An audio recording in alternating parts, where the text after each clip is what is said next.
What's up, YouTube? So in today's video, I'm going to be going over tips for beginners, intermediate, and advanced players. So even if you consider yourself an experienced player like I do myself, I would still watch the whole video because maybe there's something in there that you didn't know before or that you didn't have a very good understanding of, and you'll learn a lot more about it in this video. So if you enjoy it, make sure you subscribe, like, and leave a comment. And this weekend, I'm going to be streaming Weekend League all on my Twitch, so I'm going to leave the link for that in the bio. And yeah, man, let's get into the video. Alright, so for tip number one, this is going to be about coaching adjustments. So I just want to give you a rundown on every single thing that you see right here. And the most important ones are going to be zone drops, but we're going to get to that when we get there. So we're starting with auto flip defensive play call. I usually keep this on off. So if you come out in like, let's say you come out in nickel 2-4-5 odd, and the pinch 2 play that's on the left side right there, if you want that DB blitzing at all times from the left side, you could just keep this on off. But if you want it to flip, so let's say they come out in like trips tight end or something and they have all the receivers on the right side, if you turn this on, that means that that cornerback that's blitzing will go to the right side and all the adjustments will just go to the opposite side. But I keep it off. If I want to adjust it, I can just flip it during the play. So that's for the first one. Auto alignment, I usually keep it on base. So if you come out in 3-3-5 wide and they come out in a wide formation like a trips tight end or gun empty base, if you have this on base, they'll always come out in the same formation as what it looks on the play. So you'll have your fucking linebacker right there and your two linebackers blitzing on the right side and the left side. It'll always stay like that. If you come out in man, then let's say you come out in like man-to-man, or you adjust the cornerback matchups by speed, they'll come out by who they're supposed to guard. So your fastest cornerback will guard their fastest receiver, etc.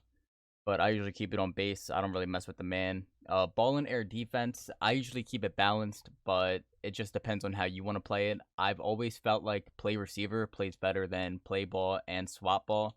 I don't know why. It just does. So that's what I always play it on. But I'll usually do balance. But if I'm gonna pick one, I do play receiver.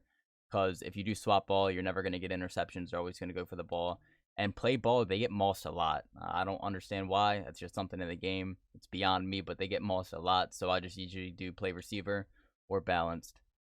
So for cornerback matchups, this is up to you completely. You can do it by overall, so your highest overall player will be guarding their highest overall player. I usually do it by speed if I'm gonna do it, so I can have my fastest cornerback on their fastest receiver, so they can't burn me on fade routes or streak routes.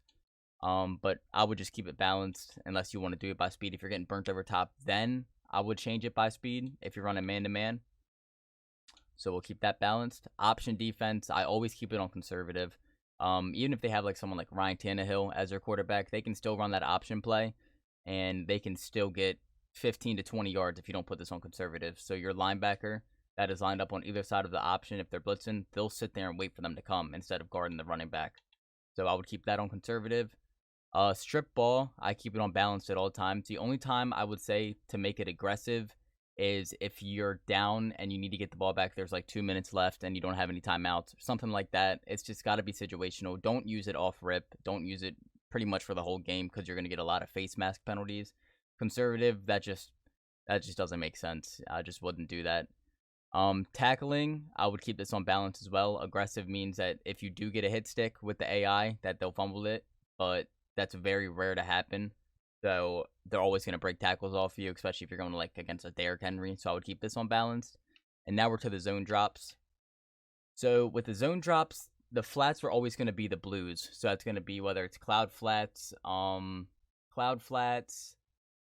soft squats, and hard flats. Sorry, I had a little bit of a brain fart. So I always keep this on 15. This is going to play my deeper routes. So my crossing routes, my deep post routes, corner routes, anything like that. That's what these are going to play. So usually when I start off, I'll put it on 15, but it can always go up to 30. So if they're running like gun bunch tight end or trips tight end and they have those crosser routes, you can't stop them. Just put it on 25 to 30, and usually that'll maintain it a lot. I feel like the blues play a lot better than the purples outside of the numbers, hence on why I use this instead of the purples for outside the numbers like a lot of people do. So I would just keep it on 15, but like I said, if they're beating you deeper with deep corner routes or crosser routes, and just change it up to 25. And as the yards go down, so let's say it's like 1st and 10, just keep this in 15. If it's like 2nd and 20, then I would just always move this around how many yards they need to get besides 10. So I would either keep it at 15 if they need 10 yards, 20 if they need 20, 25 if they need 25, and 30 if they need 30. So we'll keep that at 15 for now.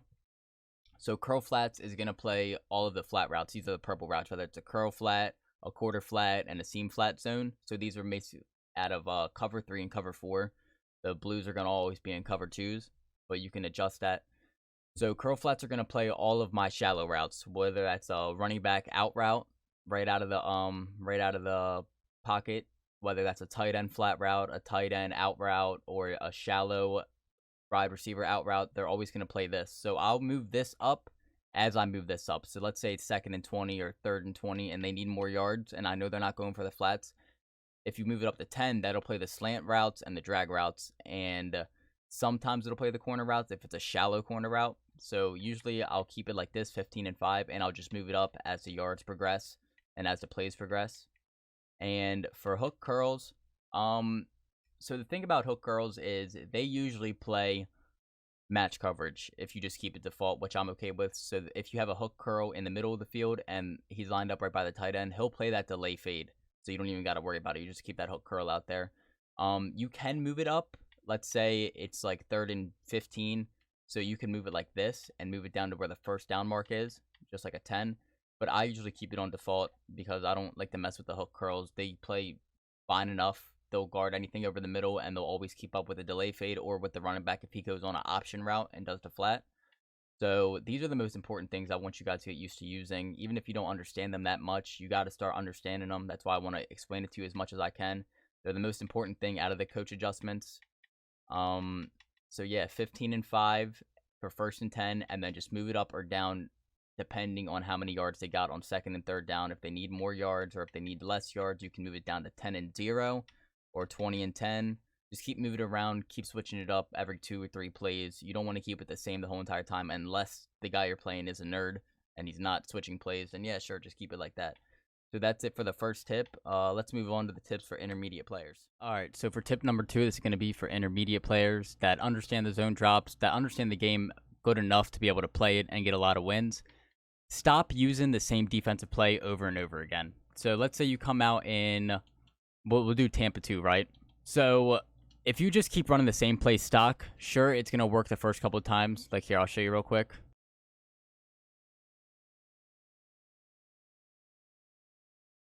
So it'll work like the first 2 times, right? But if you just keep staying in the Tampa 2, the one thing that's going to get bombed is right over the middle. So let's say they have that dig return. I can't show you because I'm not on offense, but that'll get bombed right away. They're going to start realizing that you're playing the same defense because it worked one time. Don't do that. You always want to switch it up. So I'll show you what you can switch to.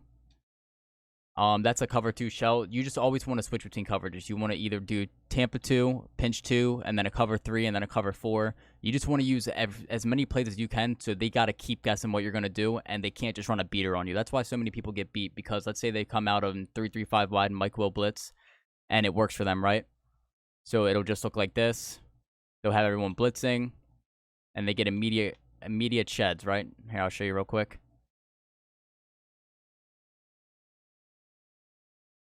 So yeah, you're going to keep getting the coverage in, the shedding in and the blitzes, but what happens when they start blocking their tight end and the running back and they realize it's a cover 3 because you're running the same play over and over again? They're just going to put in a deep route, a fade that'll take away your purple route, and they're going to beat you over top. So that's probably one of my biggest things for you for intermediate players is to just always switch your coverage up. You don't want to be running the same coverage. You just want to switch to something and then put something in for you that you like if you run cover 3, right? This is kind of a cover 3 with a cover 2 shell and a middle third, so it'll kind of be like the same thing. You're going to get the same exact thing out of it, except you're not running the same coverage. So they're not going to think, hey, this guy's running the same coverage, I'm just going to keep bombing him, and he's going to have to learn something new. So get comfortable and get used to running different plays and using them and knowing exactly which coverages do what. So let's get into the tips for advanced players. All right, so we went over zone drops and coaching adjustments and how you should use them properly, which ways to use them, and how to correctly use them. We went over the second tip, which was don't keep using the same defensive play over and over again. Seriously, guys, I mean it. You're gonna start realizing that you're not gonna get burnt a lot more if you start doing that second tip. And so for this third tip, this can be for everybody. I just said more experienced players because I feel like they don't realize this enough, because as I play, I see a lot of people doing it wrong. So this third tip is going to be about pocket presence. So when I say pocket presence, I mean staying in the pocket, not running outside of the pocket to go try to get a better pass. The longer you stay inside the pocket, the less shedding that's going to occur, and that's seriously, that's just it. So here, I'll show you real quick. We're going to hide this, and as you can see, we call a hut. The longer we stay inside of this pocket right here, without dropping back too far, just staying inside, they're not going to shed as much, right? So look, I'm just sitting inside the pocket looking for a pass. No one's getting open. The longer I stand in there, look how good the shedding is. Now watch, as soon as I break outside of the pocket, he comes right off of it. As soon as I try to break right over that second hash on the right side, look, he's blocking him just fine. But as soon as I start breaking off, he just breaks right out of it, just like that. That's what we don't want to happen. So we want to have pocket presence. The longer you stay inside the pocket, the less shedding will happen. As soon as you run out, the more shedding will happen. And this can go for even for run plays, as not using the RT button as much. You don't want to use the RT button ever in the pocket. You only want to use it when you're running out. So if you run the ball, you don't want to use RT until you get outside of the pocket. That'll stop the shedding from the D line. I don't know why. It's just coding in Madden. When you click RT, the defense reacts a lot faster. I'll show you again real quick. So we're not clicking RT. As soon as we click RT, they all get off the blocks and they're all right on me. So this tip, I try to explain it the best that I could. You just want to have a lot better pocket presence. I've seen people, you can get a lot better passes off by just standing here, running around away from the pocket, getting away from the defenders, knowing where they are, and then trying to find your pass. You don't want to run outside of the pocket until you necessarily have to. And yeah, man, that's about it. So I'm standing in the pocket, looking for a pass, and then I can run out if I have nothing, just like that. So if these tips helped you, just let me know. I have some gameplay coming out this weekend. I'm going to be streaming all weekend on Twitch. I said it before, I'll say it again.